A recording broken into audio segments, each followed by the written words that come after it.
If religion will not end us in Nigeria, if religion will not collapse this country, then nothing else will.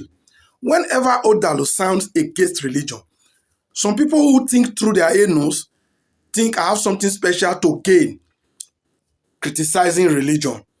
See, Odalo mean well for Nigeria. I mean well for our society and perhaps the world at large. I speak only against the things I know that are actually the root cause of our problem. And only an insane person will believe that religion is not at the forefront of this. When I mean religion in general. I don't care which of the divide you belong. As long as you are religious, something is wrong with you upstairs. It's obvious.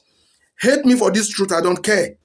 It's none of my business. I'm not one of those who will paint the lie because I want to suit you. You get the point now. Now, what has brought me to this again now? I'm displaying a news here. I read something like this on the news, and you just listen to it and tell me how does this make sense.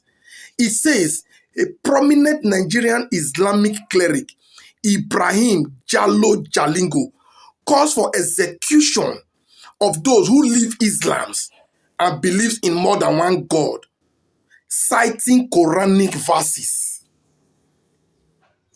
I don't even think you get that very well, do you? A Nigerian Islamic scholar, cleric in Nigeria, is calling for execution, as in anybody who lives Islam, as in just back them, citing Quranic verses, as in proudly supported by their holy book called Quran. Now, this is what I have to say. This Ibrahim Jallo Jalingo, in a sane world, should be the one to be executed for preaching violence. Yes, he is preaching violence, preaching murder. Now you're beginning to ask yourself, why are the Muslim faithfuls so violent? This is how they breed terrorism. See, which God is even talking about? Is Islam a confraternity? Is it a deadly secret God?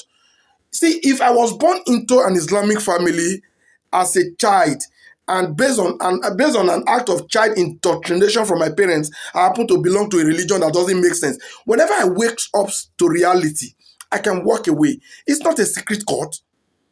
And he's saying that anybody that lives Islam shouldn't be alive. And the law would not say a thing or do something about people like this. These are dangerous species among we humans in Nigeria. Now ask yourself if this man found his way to seat of power. This is the reason why I said people that are religious bigots should be pushed far away from position of authorities in Nigeria. If we are to make headway, we cannot be fighting to move forward in this modern days and age. Some animals still think like this. If I'm the only one worried about this, then the world is totally messed up. It's completely messed up. We are not in a zoo. Even in a zoo, you can't say a thing like this. Ibrahim Jallo Jalingo, you are the one that deserves to be executed for spitting out such shit from your mouth. You think of a thing like... Now, the worst of all is that he even cited verses from the Quran. Violent like this, evil like this, is proudly supported by the Quran, and they call the book Holy Book. Religious people, over to you. I've said my way, get this money. Come to my comment section and talk rubbish. Amadioha will fire you.